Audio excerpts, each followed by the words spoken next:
What's up, guys and gals, and welcome back to the Nerd Castle. Today in the world of indie games, we're going to be taking another look at Survivalist Invisible Strain. This is a game that we covered about a year or two ago, and it's basically Project Zomboid if instead of Zomboid focusing on a single person's experience in the zombie apocalypse, the game... So, I always felt like Zomboid really focused on creating a immersive game about one person in isolation, just trying to deal with the fact that they are alone forever. Survivalist goes the other way. It tries to provide the immersion by considering what would the apocalypse be like if you were looking for other people and putting together a colony of survivors and you wanted to make your own society effectively.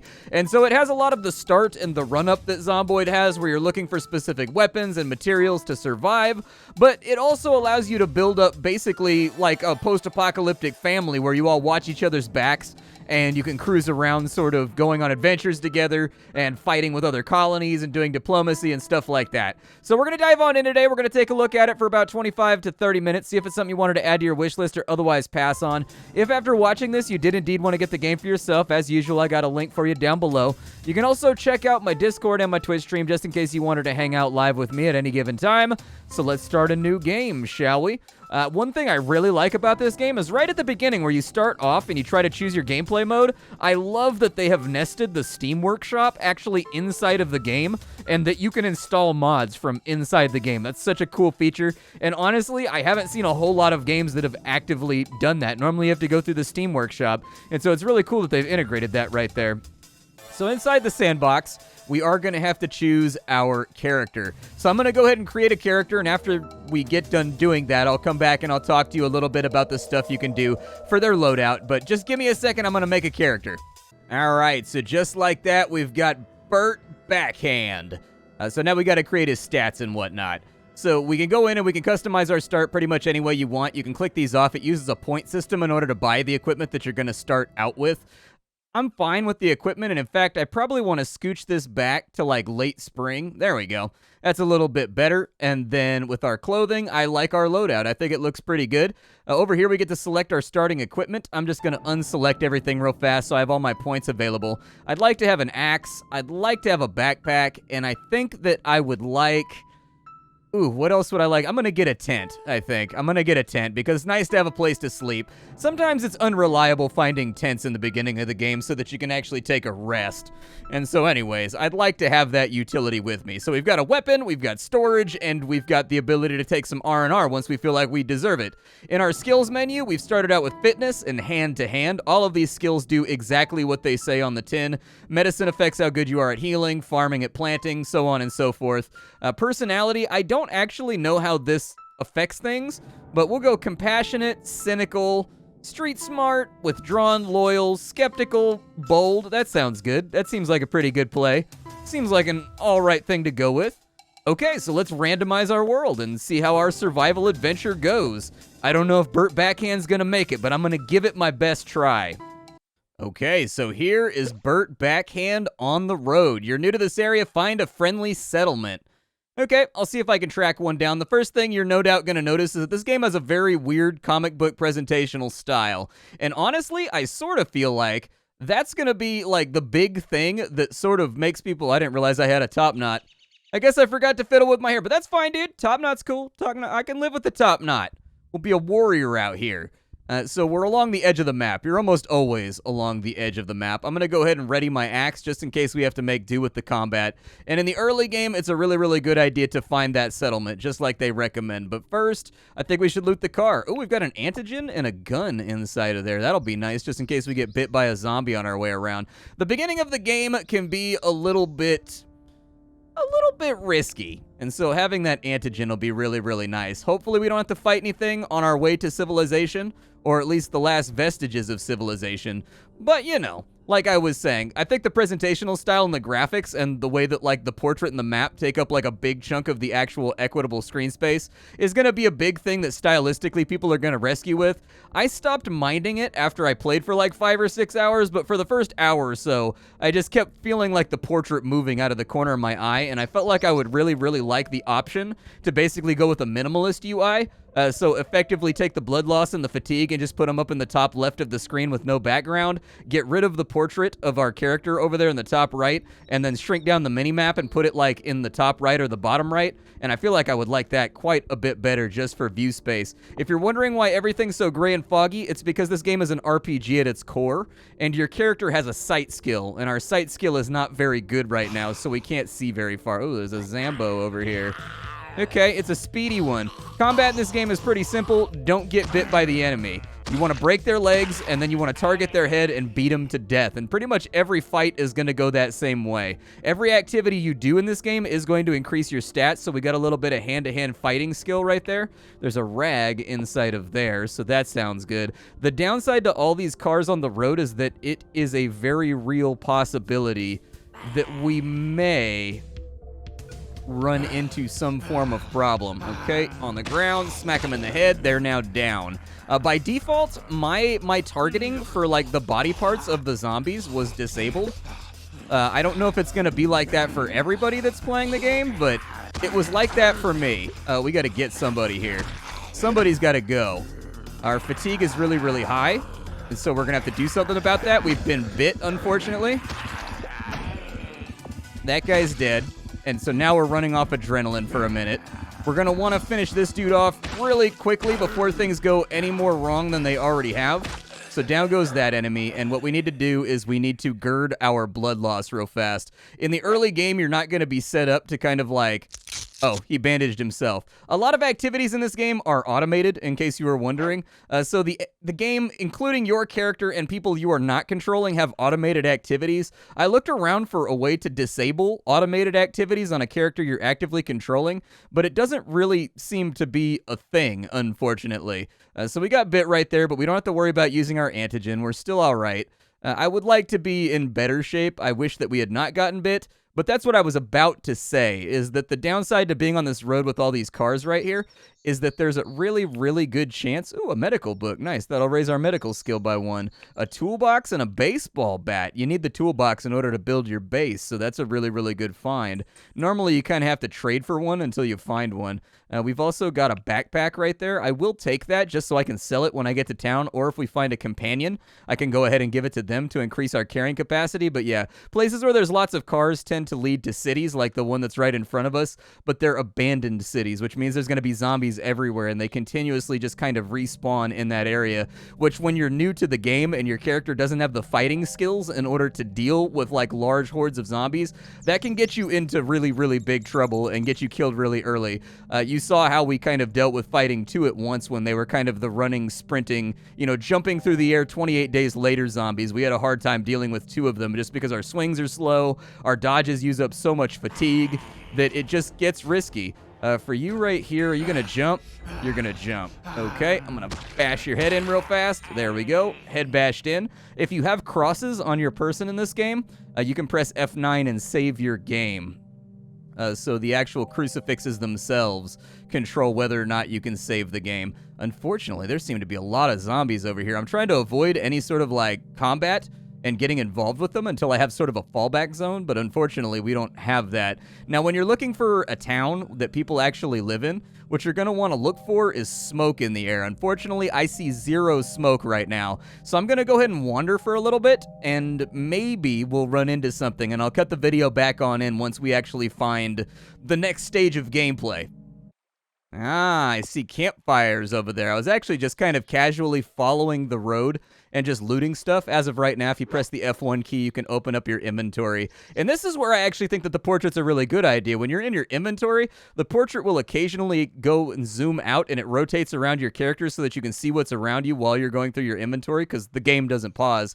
And so anyways, in that case, it can be a really, really nice utility. But we've got a lot of tradables. We've got a lot of baseball bats. We've got some alcohol. We've got ourselves a couple of books. We've got things that we can give to these colonies over here in order to get ourselves started financially. Everything in the game is kind of stylized into valuables. So everything that's valuable looks like a gold ring, basically, and then you spend that like money. And it's just sort of like a symbol to represent the fact that you have like this many pendants and, you know, rings and necklaces and earrings and stuff like that that have, you know, some value to them, either precious or semi-precious, that you can turn into currency. Hopefully this place is friendly. So colonies come in 2 varieties. friendly and unfriendly. The unfriendly ones are raider camps, and you've got to kind of like pay to like not get whooped by them. Whereas the friendly camps will let you come on in and you can touch all their stuff and you can cuddle and like you can pet their dog. Okay, you can't pet their dog. I made that part up. Also, I made up the cuddling.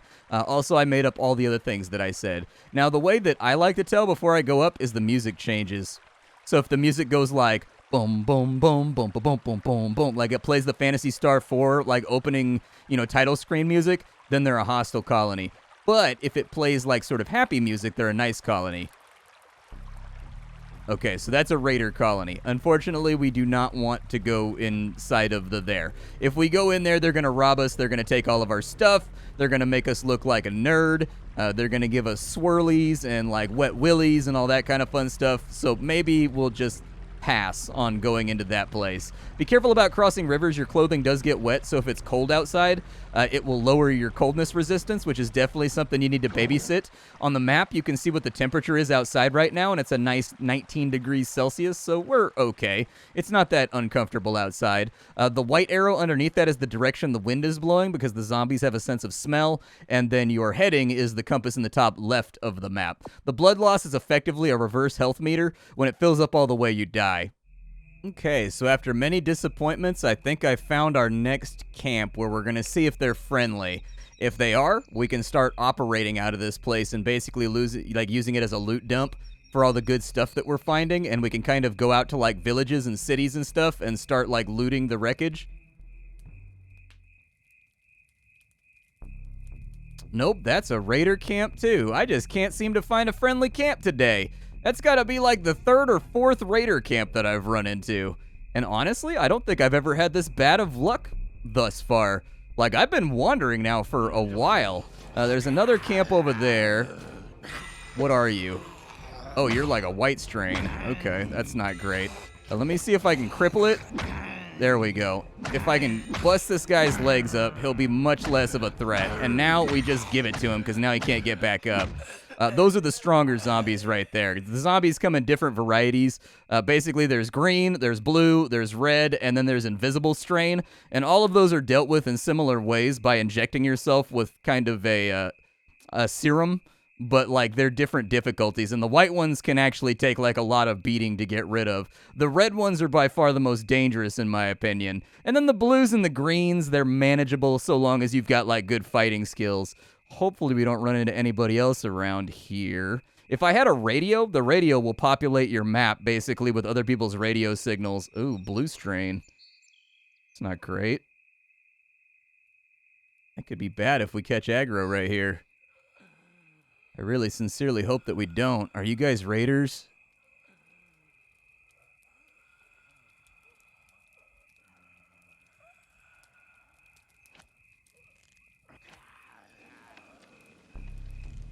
That's a raider camp, too. Okay, so apparently someone's over here killing zombies. Oh, there's raiders attacking the raider camp. So apparently they're at war with somebody. He just threw a Molotov over there. Do you mind if I loot your zombie corpses? Who are you? He's not marked as a bad guy. Oh, there's another camp like right over here too. All right, well, I'm going to take the arrows and I'm going to take the loot off the dead guys if there are any dead guys.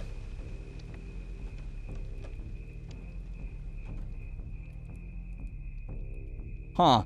So there's two raider camps that are like across a valley from one another. And are, like, I guess, actively engaged in just, like, throwing stuff across the valley at one another. It's humorous stuff like this happens all over this game. Oh, man, but we still need to find a friendly place, otherwise we're not going to get much done. Oh, that might be the money mall. Oh, you lit the tower on fire, dude!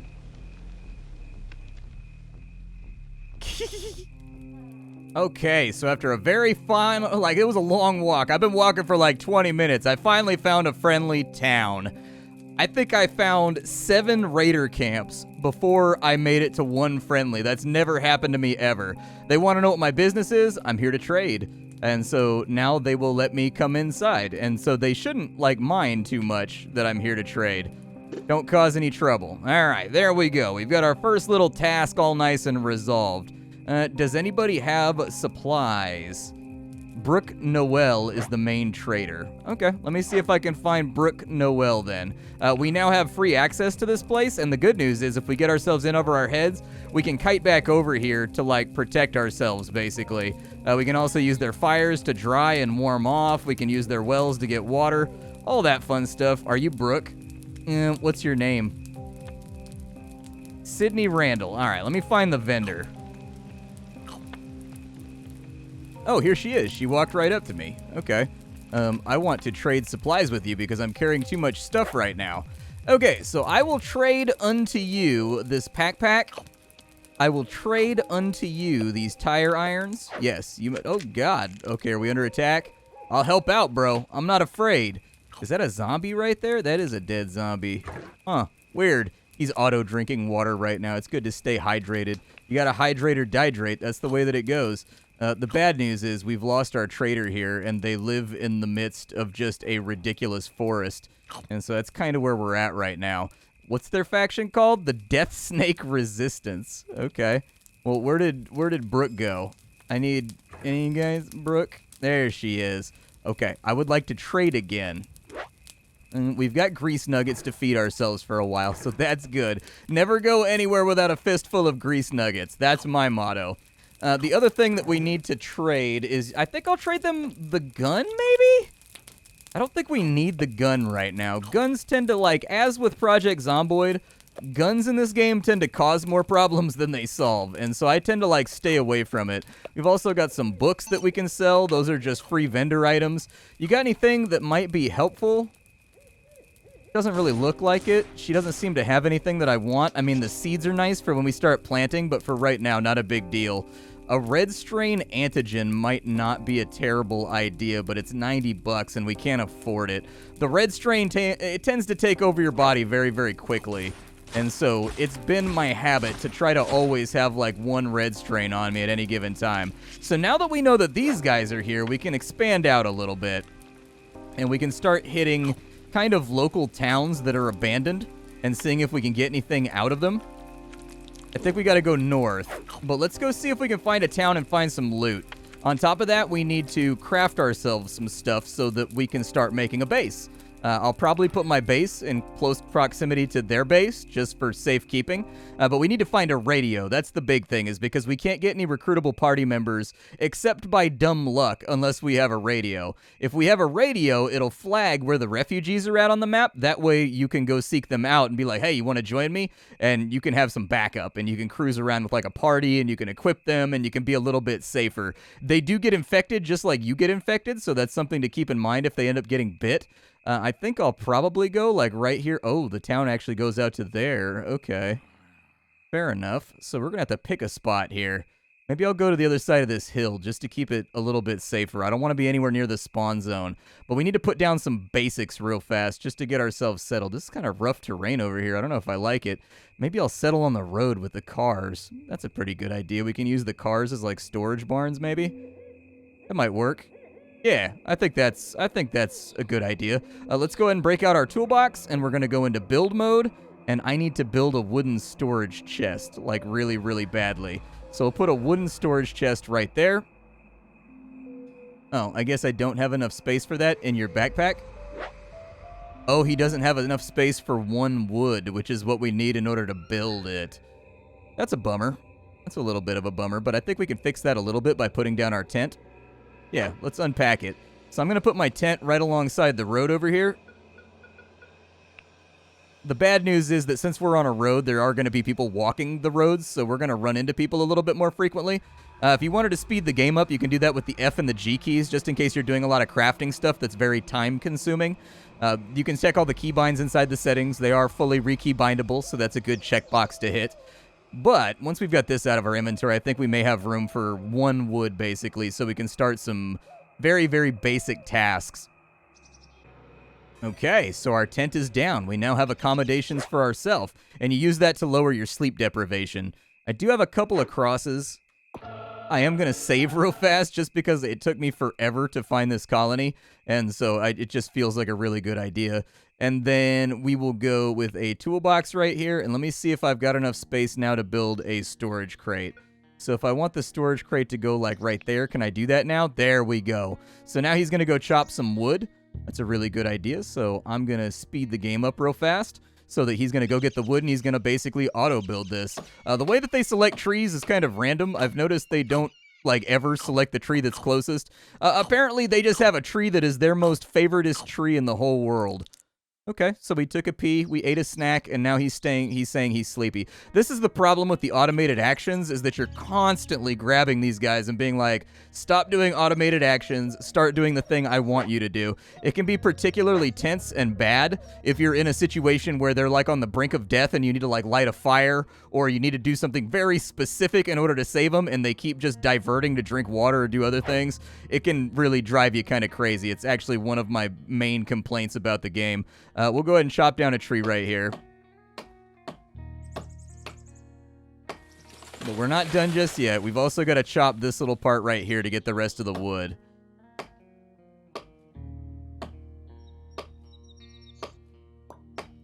There we go. So we got our one wood, and now we'll slow the game back down, and we'll come back over here, and we will build this.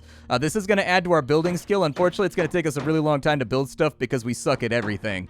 That's just kind of who we are. All right, Bert Backhand spent all of his time backhanding and never learned applicable life skills. He's kind of like me when it comes to, like, talking too much and generally playing video games far too much. Like, so, see, he got really good at backhanding. I got really, really good at just talking out of my butt. And so, anyways, we'll put the... We got to store up some stuff here. I will put... God, toolbox can go in there for now. That'll get some weight off. And then, actually, we've got about 40 pounds of clearance right now. I think we'll be okay. Let's see if we can sneak our way into this town and get ourselves some lootables. I'm going to hit this van real fast. Nothing inside the van. But if we can grab ourselves, like, a decent supply of, like, canned food and whatnot, just to get us through the next couple days, we can focus on other tasks like building walls around our little camp, getting a campfire up and running. We do need to find matches before we're going to be able to do that. I'm going to take it very, very easy heading on up to, like, this Valero station. What are you, green strain? Yeah, but how many of you are there? I'm okay with fighting you, but I don't want to fight like 100 of you. Okay, so we dodged him. Let's get him with some jolly good bashing. He's now down. Okay, and hopefully I can get into this Valero station over here. Let's go. It's Valero time. Time to pay way too much money for a gallon of gas. We can scavenge over here, and some of the stuff we're looking for is indeed in here. We've got green strain antigen. Oh, we've also got friends. Hold on. We got to deal with zombies first. Oh, dude, this zombie can't even walk. I'm not worried about you. Come here. Bonk. Bonk. And then there's another zombie that can't walk over there. Come on. Close the gap. I need to give you le bonk. I shall dispense upon you le bonk. Il est bonk. Il est bonk. There it is. They've been le bonked. All right, so you guys don't have any loot on you. All right, now let's get up in here and get the good stuff. So we've got 8 matches. That's great. We can start 8 fires. We got some more water, which is good because there's not a river particularly close to here. There's a shovel. That's great. You absolutely need shovels in order to dig wells and other utilities. We've got a sellable book. We've got a bucket, but we can't carry it. I'm going to take the radio because that's going to flag important points of interest on our map. And so let's head on back to our camp real fast, which is not that far away. I did this on purpose just so we could, like, accelerate the gameplay and keep it moving. And we need to store up some of these goodies over here that we're not going to be using for a while. So we will put in the book. We will put in the save cross, put in the book, put in both the shovels because we don't have a pickaxe. If we get a pickaxe, we can mine stone, and that'll allow us to start building a well so that we don't have to walk to get water down to the river. That leaves us with another 40 pounds. Not going to lie, we could probably use a bigger backpack. If we could find a large backpack or a medium backpack, that would be great, and I think it would solve a number of issues for us when it comes to scavenging. But for right now, we're doing pretty good. This is a weird game in that, like, I think the presentational aspects of the game are really, like, off-putting, like the graphics and the way that, like, everything appears. But it is actually, like, a really good, really fun game when you get into it, and it's, like, fully moddable, which means there's just, like, so much content to consume. Hey, a bow. All right. I probably won't take a bow. I'll probably give the bow to somebody else, but I'll take it. These trailers over here, we got any bad guys around? There's a bad guy right there. I'm going to see if I can pull him. Okay, there's the dodge, le bon, and le bon, and down you go. I will take your $1. I appreciate your contribution to my continued survival and establishment of a mercantile empire. And we've got a Humvee over there. Ooh, there's a bunch of goodies inside of here. So we've got 3 cans of food, 50 charcoal. We've got steel ingots. We've got some string. We've got some slacks. Okay, we're going to have to come back for this stuff, though. Can you loot these right here? I didn't think you could, but I figured I'd check. Sometimes these little environmental things, like the soda machines, and sometimes there's like dumpsters and stuff, you can loot those as well, and you can just kind of trash hobo it up.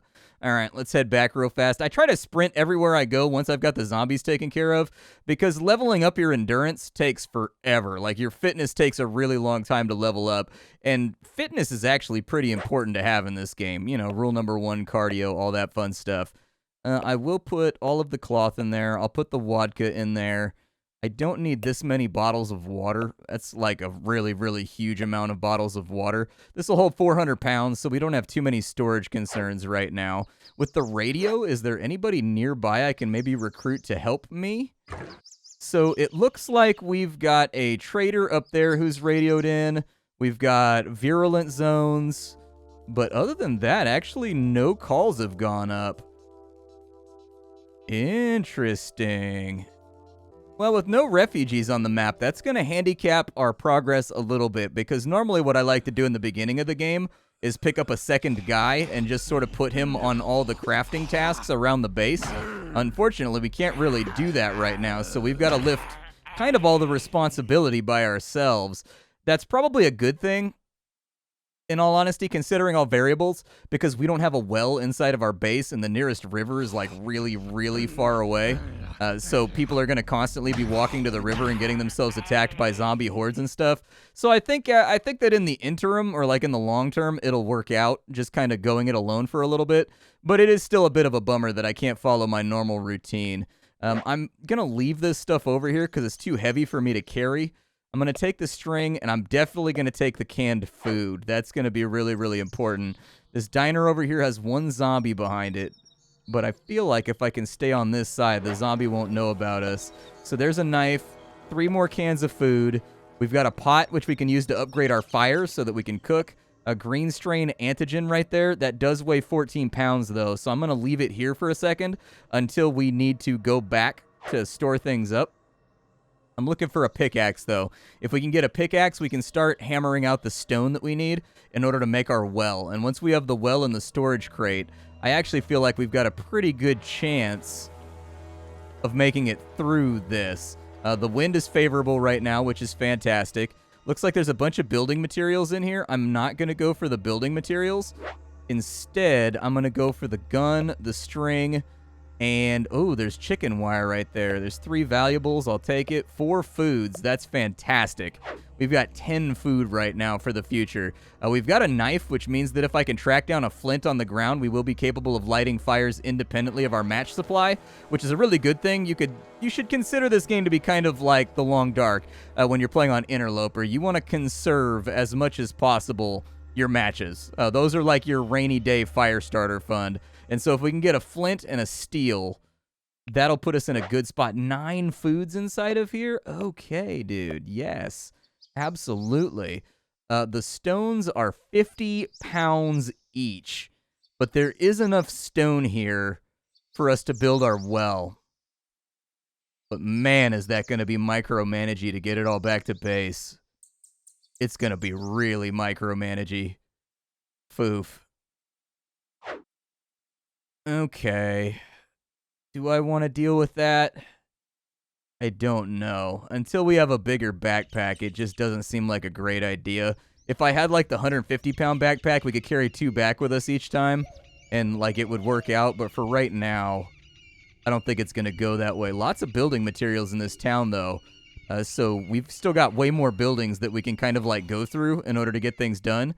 And so I do feel like we're on good footing right now. Like, I feel like we're going to find some good stuff around here. I really do. What's inside this house? Oh, there's zombies. Okay, let's fall back and we'll deal with this guy. That was kind of more zombies than I was interested in dealing with. So I think there was 2 or 3 back here, and we're going to need to pull them one by one. So that one's got his leg broken, so it doesn't really matter. Is the other one fast?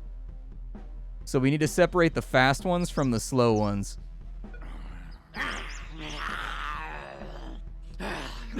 So there's the slow one right there. It's down. That guy just dove at us, so he's a fast one. We'll get him real quick. Let me have your dollar, though. Got your dollar. And then this guy over here, we'll just hit you with a fast combo. We got what looks like a couple more coming. Hopefully this one dives. It did not dive. That sucks. Okay, well, we two-shotted it, so it's going to be all right. I figured we were going to have a little bit more zombie attrition over here. One thing I think the game does do well is I actually really like the combat system. I think the fighting is really fun in this game with kind of the dodge, parry, attack system that they've got in play. Is that guy aggroed? I can't decide if that guy's aggroed or not. Like, I would prefer not to fight 2 at a time. It has, like, a tendency to devolve into a mess. Okay, that one dove. If we're very, very lucky, we can kill it before that one gets here. That one tried to bite me. Go for head taps. It's down. Perfect. I've got my keybinds right now for attacking different body parts on basically the side mouse keys on my mouse, so I can do it very, very fast and effortlessly in the middle of combat while still being able to push the keys that are responsible for attacking, defending, and parrying. And I found that it's worked out pretty good. Let's see. Trash can. What you got for me? Rags. Old bottle of wine. In here we've got string, a bucket, a vest, some boots, a knife. I'll take the food, I guess, and the string. If there's a workbench in this town, actually, we'll be able to upgrade our baseball bat to a spiked kind of Lucille-type barbed wire baseball bat, which does like twice as much damage as what we've got right now. Weirdly enough, in this game, the baseball bat and the axe do the same amount of damage, in case you were wondering why I'm using the bat. And so, like, doesn't really matter to me. There's an axe in there. There's an antigen. Okay. There's gotta be at least a couple more zombies left around here. No backpacks so far, though. That is a bummer. Definitely wishing there was some backpacks around. That zombie's down. What you want to do? Well, I didn't hear no bell. All right, so down you go. We'll go ahead and take all the valuables. And we've kind of struck out in this location, unfortunately, for anything that's going to be a long-term advancement for our character. It looks like the trailer park basically ends here. The good news is we've secured our food supply. We have more than enough food right now to last like an entire season. And so that's really, really good because that gives us a little bit of working time to start putting crops in the ground and not having to worry about like, okay, where's my next meal coming from? Our water bottle is almost out. Got a couple of books in here. I'm going to take them both. And hopefully the respawn didn't spawn anything behind us. I hope. I'd like to be able to just chug up out of here all the way back home. Our bandage is not doing a very good job at healing us either. Well, we've got settled. I mean, I have a plan. I think we can make the well, and I think with the stuff we have available right now, there are options before us. But, ooh, refugees. Hold on. I see them. If we can catch them, we can talk to somebody and maybe have them join us and make a new friend. I don't want to aggro that zombie on the way over, though. My fatigue is so low. Refugees! You guys want to be friends with me? You've got a battle axe. You want to be friends? Hey, back off. We don't have anything worth stealing. I'm looking to trade, actually. All right, but we don't have much. Yeah, you ain't wrong about that. Would you like to join me?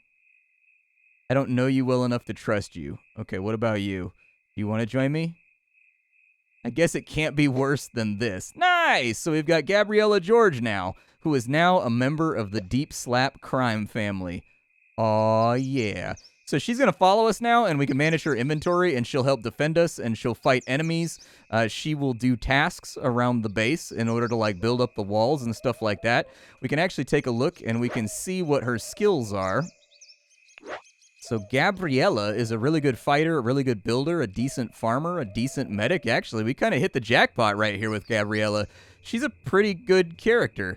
You can take control of whoever you want just by basically clicking on them inside your community menu, and the other people will basically just act independently. Do you have any gear on you? Let's swap supplies. You've got an axe. Great. You've got an axe. You've got a bottle of water. They should seek out food that's inside containers to feed themselves when they need it. I shouldn't have sold that other backpack. I could have given it to her, and then she could start building the base. I could actually chart out some walls, and we could be defended very, very soon. But alas, not the way things went. I'm going to stop the episode right here, but I appreciate y'all hanging with me for a little bit of Survivalist Invisible Strain. I think this game is really, really cool. Like I said, the presentational style is like the main thing I think is going to turn people off. The graphics are not altogether that great, and it's got a weird UI. But once you get used to the quirks of it, and if the graphics don't bother you, I think this is a really cool zombie survival RPG. I think it's fun, like building your own colony and doing diplomacy with other colonies and modding it and everything else. A great time to be had. My name is Splattercat. I sift through the pile to find what's worthwhile in the world of indie games every single day so you don't have to. Today it was Survivalist Invisible Strain. Tomorrow it will very likely be something else. Thank you for hanging out with me in the meantime, and I will see you all later. Bye, everybody.